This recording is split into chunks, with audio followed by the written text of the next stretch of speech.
Welcome to From Betrayal to Breakthrough. I'm Dr. Debi Silber, and today's guest is Susan Guthrie and Rebecca Zung. And Susan and Rebecca are the co-founders of Breaking Free Mediation, the first family law mediation centers in the country to offer a mindfulness track to help divorcing parties to negotiate their issues peacefully. Susan and Rebecca co-host the iTunes Top 10 podcast, Breaking Free, a modern divorce podcast, which is revolutionizing the conversation around divorce. Susan, Rebecca, and best-selling author and attorney Gabrielle Hartley are partnering to offer transformative and supportive expert-driven BYE Best You Ever divorce retreats in major cities across the country. So I'll tell you about Susan first. Susan Guthrie, nationally recognized as one of the top family law and mediation attorneys in the country, has been helping individuals and families negotiate divorce for 30 years. As a leading dispute resolution professional, Susan is honored to be the incoming co-chair of the American Bar Association's Mediation Committee and to serve on the board of directors of the Southern California Mediation Association. Now, Rebecca, U.S. News and Best Lawyer in America honoree Rebecca Zung has been revolutionizing the conversation about divorce since 1999 and has been privileged to guide thousands who are stuck in divorce drama, trauma, and chaos to step into their lives of freedom, possibility, prosperity, and purpose. Now based in Los Angeles, she is continuing to serve the divorcing population now through Breaking Free Mediation, the first mindful mediation company in the country, and she is also still a partner in the esteemed law firm of Long, Murphy, and Zung, PA. So if you're divorced, considering divorce, newly divorced, or in the middle of a divorce, stop what you're doing right now and listen to this episode. I'm going to be talking with my new friends, Susan Guthrie and Rebecca Zung, who have helped countless people navigate the divorce process. They're going to be sharing what works, what doesn't, and they'll also be sharing some new terms I've never heard of, like the divorce paradox, divorce limbo, and more. Get ready. Here we go.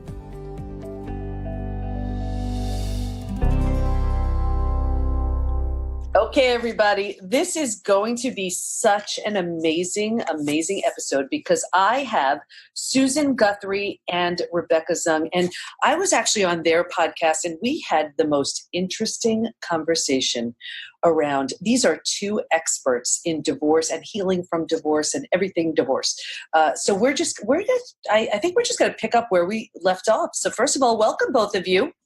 Thank you. Yeah, thank you. We're very happy to be here, continuing the conversation. I'm so excited to have both of you here because you just I just want to plug you a little bit because what Susan and I were discussing with you right before we started here, your show has been our top show in the last 30 days. So Obviously there's a huge need for information around this topic. Yeah. Well, thank you for sharing that. And I never mind a plug. that's always a good thing, but it's all about you right now. So, but it really just shows how much we need this information. And I'm so grateful that there are women like you who are sharing it. And you're also having a big event. Can you mention that just briefly? We are May 18th. It's called By Divorce, which stands for Best You Ever.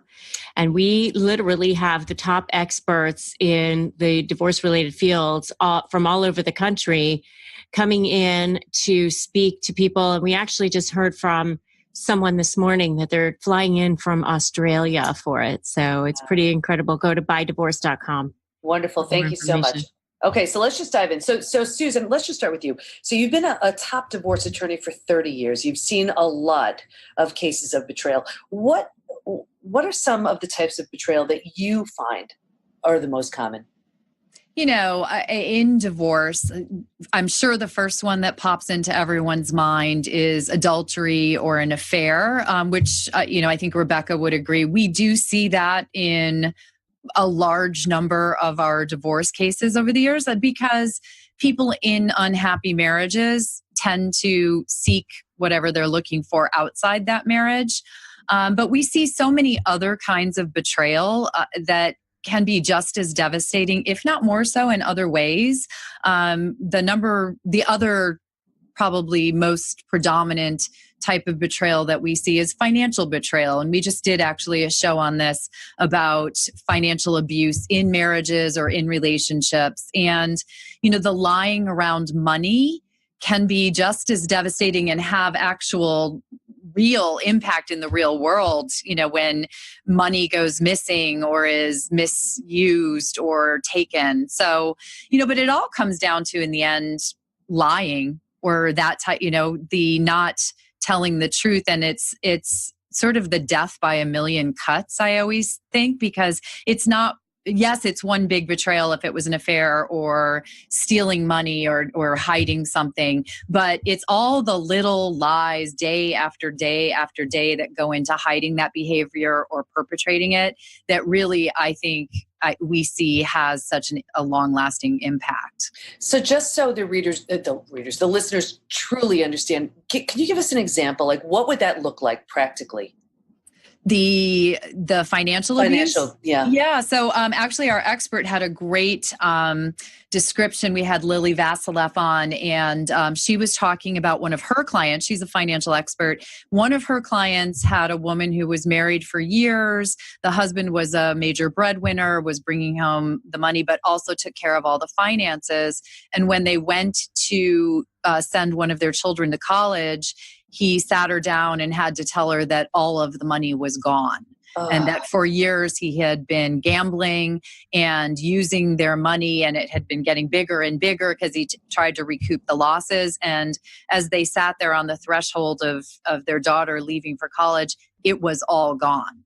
And think about the millions of times that he had to have lied to her over the years about that particular incident. So that's, an extreme example, but I think Rebecca and I have both seen, I can't count how many times I've seen cases where when we get to the door of divorce, someone has wiped out bank accounts, someone has wiped out assets or done things in a sneaky, underhanded kind of way to keep something from their spouse, whether it be the adultery or the financial or a myriad of other areas. Wow. And you can, of course, betrayal is just that absolute shattering of trust. And if anything is going to shatter trust, it's going to be decades or years of just lying. That's just unbelievable. So, wow. Okay. So Rebecca, let's get to you now. Can you tell us about the 3 deadly sins of divorce? What are they? Yeah. So in my book, Breaking Free, a Step-by-Step Divorce Guide to Achieving Emotional, Physical, and Spiritual Freedom is where I really first started talking about it. It just started occurring to me in my practice that there were what I call 3 deadly sins of marriage, which I call the 3 A's, which are abuse, addiction, and adultery. In the last couple of years, I would add in, mental health issues and things like that, bipolar, narcissism. But abuse, addiction, and adultery are the 3 deadly sins of marriage because they are the things that erode the integrity of the trust, of the foundation of the relationship. I always say, when you have a building and you're building a building, you have a foundation. It's a cement foundation or whatever it is. And if there are any cracks in that foundation, they say that the integrity has been breached. And it's the same thing in relationships. Once that integrity has been breached, it's very, very difficult to come back from that. The other side really has a lot of proving to do that they are now going to be trustworthy people. And as you have put together an amazing program to help people come back from that and start learning how to trust again and find their power again. But what really happens is that the person who's been cheated on or lied to, or, the victim, we'll call it, of that abuse, it becomes, very jaded and doesn't want to trust again. And with such good reason. It absolutely can be rebuilt, though. And but it's so true. It's something like that it's foundational and it's shattered. And these are basic needs. I mean, we think that, and I'm sure I said it on your show, we're never betrayed by someone we don't know. It's by the people we're closest to. And that's why it's so hard to wrap our minds around it because we would never see it coming. Also because we don't think that way.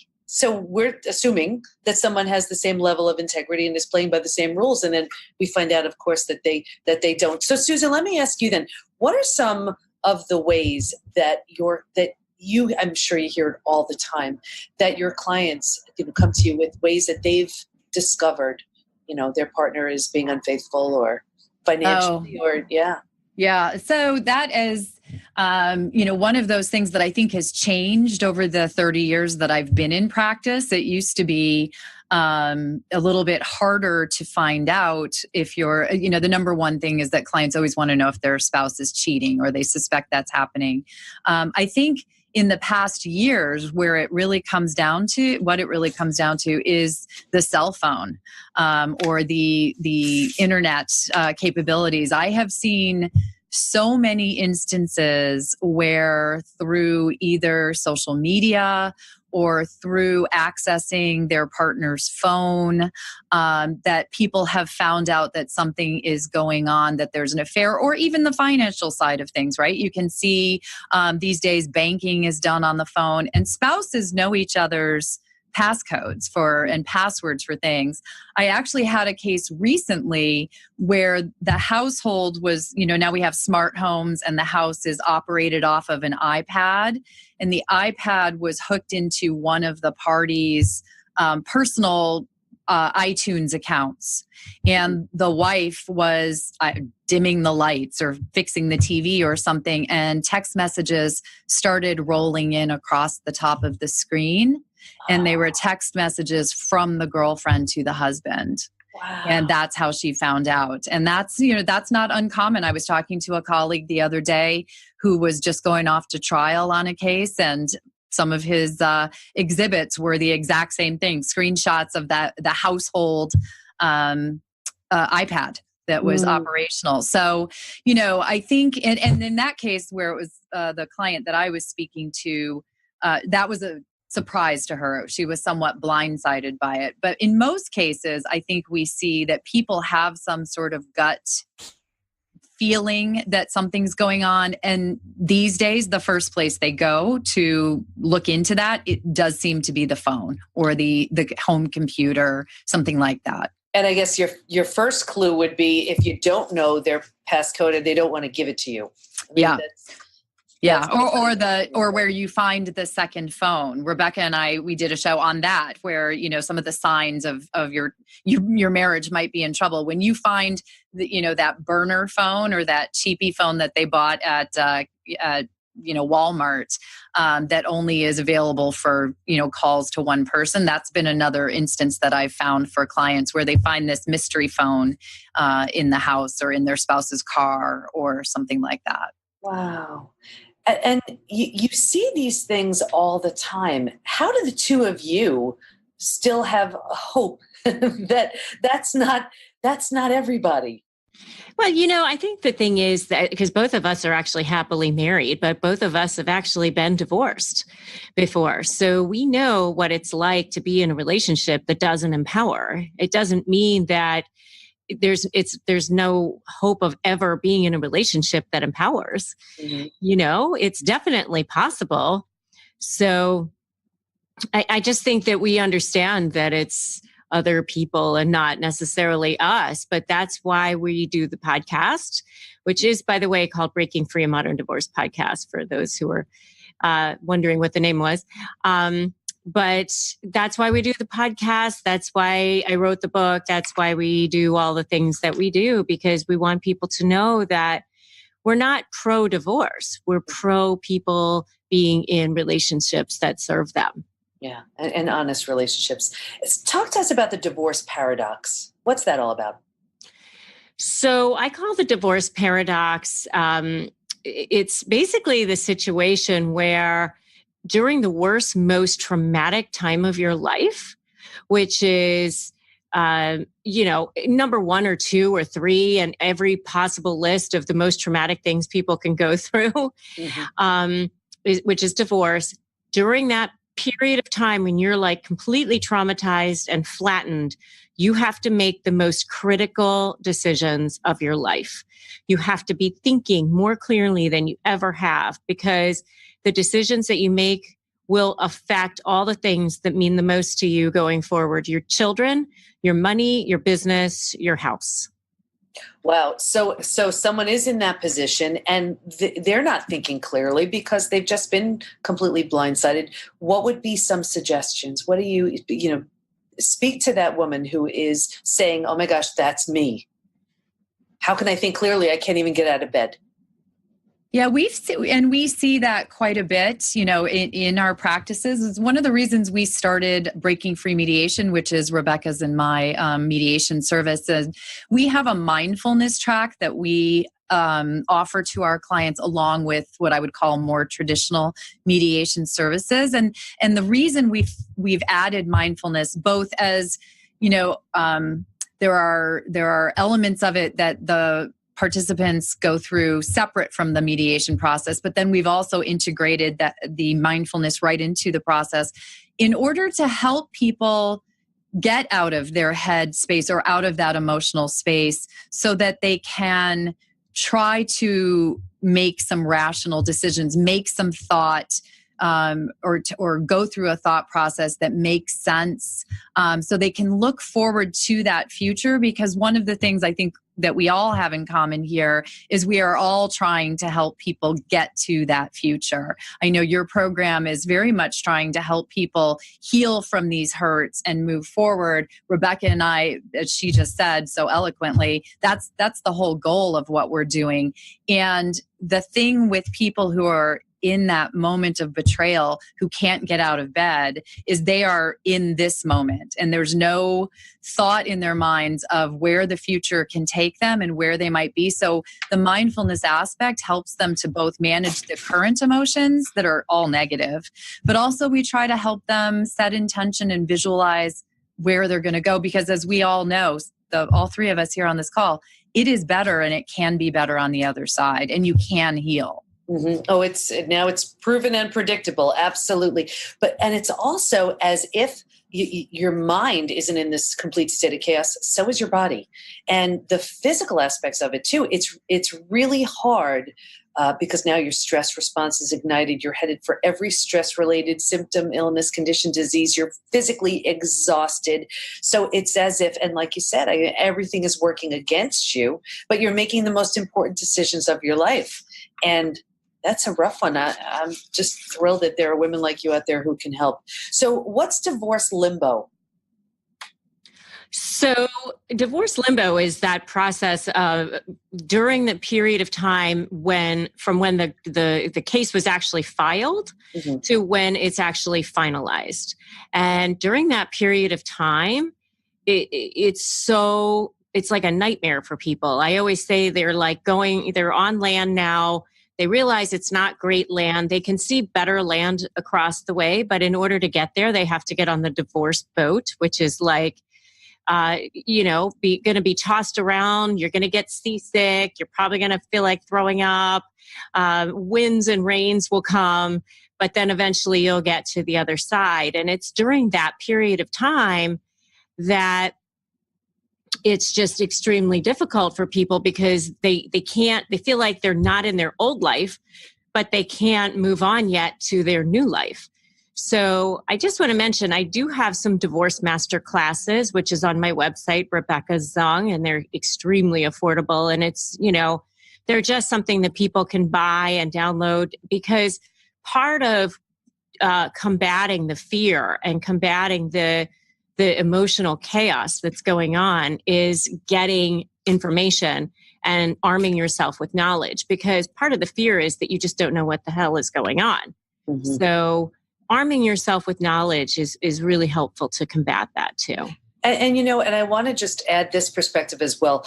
That state of confusion can be so terrifying, but it's so true. That's the absolute breakdown of the old. And it's only from that space that a completely new life really can be created. A completely new you, a completely new life can be created. So that confusion we look at as as just so terrifying, but that's the space where that new you is being built.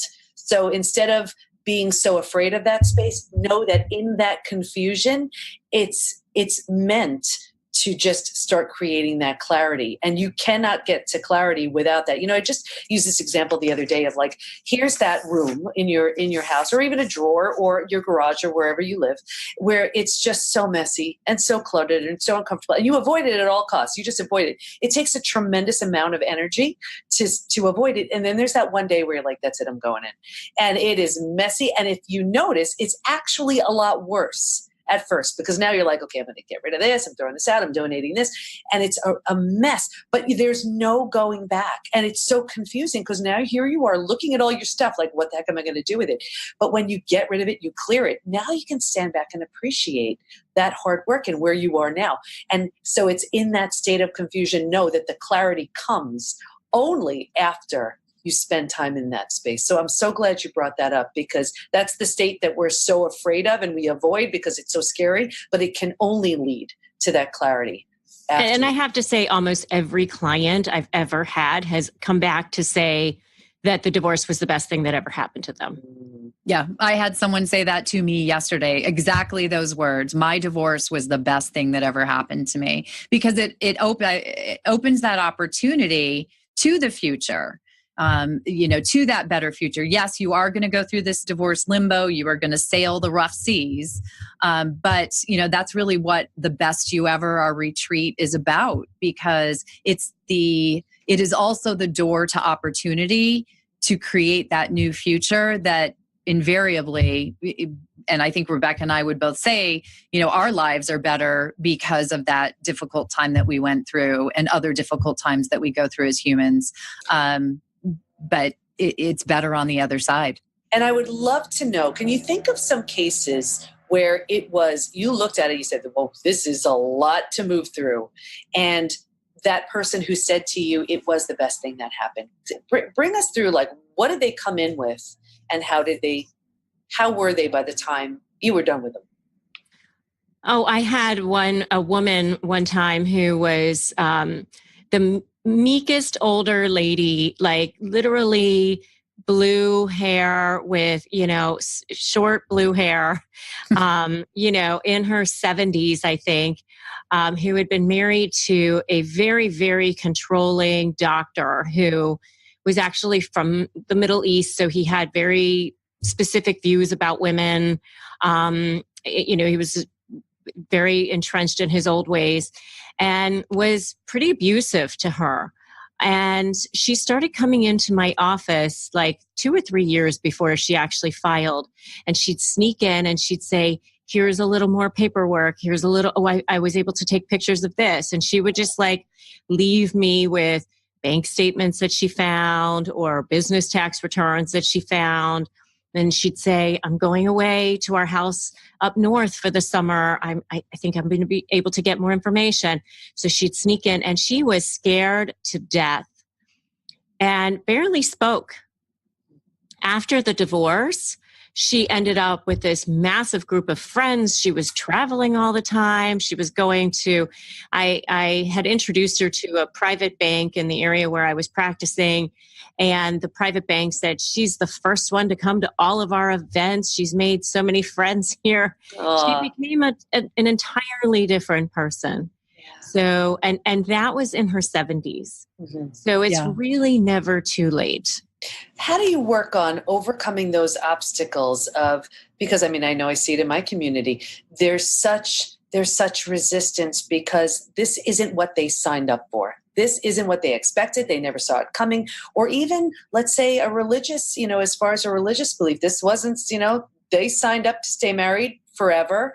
And what do you do with that? How do you help someone through that? So that's sort of a twofold issue, because as attorneys, the thing that we have to tell our clients is that under the law, there is no signing up for life. The law if somebody wants out of the relationship, then the law allows for that to happen. That's where no-fault divorce came from. So, in your lawyer space, in that mind, we have to say to them, the client who comes in, but I don't want a divorce. That happens all the time. And you have to tell them that, unfortunately, the law doesn't provide an avenue. But the harder part is to help them through the part of it and realizing, and I've heard Rebecca say this, and I think it's a very powerful statement, is what power or what good is there in being in a relationship with someone who doesn't want to be in a relationship with you? How is that empowering to you? How is that bringing you to a good place? I may not be saying it exactly how she says it, but I've always thought that that is such an impactful statement, because having that conversation with clients is one of the most difficult things that we have to do as attorneys. We're not therapists, but we've now had these conversations for 30 years or so. And, one of the things that is hard to see for a client is when they get stuck in that space of, I don't want this, they hold themselves in that very limbo that we were just talking about, which is so difficult in a negative way. There's one thing about working through the limbo or getting on the boat and sailing across the stormy seas and rowing to get to the other side. But if you are just sitting there spinning around in that morass of emotion of, I don't want this shouldn't be happening to me, it's not fair, we hear all of those things. That is the space that it's really important for us to try and help our clients get beyond. And that's that helping them to try and focus on the possibility that their future now has. So like Rebecca's lady, Yeah. And I'm so glad you said that, because it's so true. And here's the thing, they have every right to hang on to that, but all it's doing is preventing their new life from beginning. It's keeping them in that limbo, and it will drag that out for them and just make it even, what's so difficult to live through in that time, it just makes that last longer and makes it more difficult. And invariably they will come back, those clients that do go through that process after the divorce, and I will hear from them, and they will all, to a T say, I wish I'd been able to move on faster. I wish I'd found, a program to move on, or just found that ability. That's why, I do often recommend that clients have, beyond their divorce attorney, who is not a therapist, have someone to talk to about some of those things, because you do need to work through the emotional stuff in order to move through the rest of it. Well, let's just declare a collaboration right here. Yes. Yeah. We're just a great team. So talk to us about the kids. What happens with the kids? What do you see? Are you talking about when there's betrayal? Yes. Yeah. So the thing about the kids is that they kind of see it as a betrayal against them too. I mean, it really just depends on the age of the children, of course. I mean, if they're super little, maybe they don't really realize what's going on. But the older they get, even if they're adult children, they especially see it as, oh, you betrayed the family, and or even teenage children, they know exactly what's going on. And now, as you so aptly pointed out in your show with us, now it's like additional punishment for the betrayer, because they have to face their own children and tell them what they did to, the other person, whether it's mom or dad, and they have to own up to that, which is not the greatest thing, I mean, and oftentimes, unfortunately, children end up picking sides. They think, oh, this is the good one, this is the bad one. And, I would encourage the person who is, let's call it the victim. It's not a great word, but the person who didn't betray. I would, as much as you possibly can, encourage you not to vilify the other spouse. I know it's hard, but just remember that your children are half that person, and it's difficult for them too. So, if they hate the other person, then they hate part of themselves. So, teaching them how to move through that is important. Right. Yeah. And it can be incredibly transformative for the kids, for the betrayed, for the betrayer, for everybody. I mean, my story, I'm living proof of that. What do you want to make sure everyone knows before we wrap up? I think it's our main message is always that you can heal from this. And not only can you heal, but you can be that best you ever. You can go forward. Rebecca and I, and I think you too, Dr. Debi, are all examples of that. We've been through this transitional time in life, gone through betrayal, gone through breaches of trust, and have come out on the other side in a much better way, having learned and learned how to pivot through that and survive through that. And we've seen hundreds of people do it ourselves, right? So, and help people all the time. So I always just want people to know that there's hope, and beyond hope, there's actually a brighter future ahead. But the goal is to get there, not to stay in that limbo. Absolutely. Rebecca, what about you? Oh, I would totally agree with that. And I would say do the things that you need to take care of yourself. I mean, one of the things that, people will say, but I don't want the new life. I want my old life. Well, but the old life isn't available anymore. It's just not. And so, trying to hang on to it is not going to serve you in the long run. So, taking the opportunities and the tools that are out there. We're so lucky in this day and age. I mean, when I was growing up, there was like Phil Donahue, and that was probably about it. I mean, there certainly wasn't internet or anything like that. I mean, we're so lucky in this day and age to have all of these opportunities and tools that we have and places that we can get support. So I would say take advantage of all of them. Use them. And we're so lucky to have people like you who share this incredible information. Where can we learn more about you both? So my website is rebeccazung.com. We also have our podcast website, which is breakingfreepod.com. And my website's divorceinaBetterWay.com. Oh, wonderful. Thank you so much, both of you, because this is something, it's so hard to navigate and it's so scary and we feel so alone and so unsupported. So knowing that there are people like you out there who could really help people through this process is just such a wonderful gift. Thanks for the work you're both doing. You as well. Thank you. Thank you. Susan and Rebecca have truly found an amazing way to help so many people. And if you're in that space where you need help successfully and more easily to navigate your divorce, please reach out to them at breakingfreemediation.com. And I'll have all of their information in the show notes at pbtinstitute.com/podcast. Here's my biggest takeaway. Even if you've been through, as Susan said, death by 1,000 cuts, you can still heal.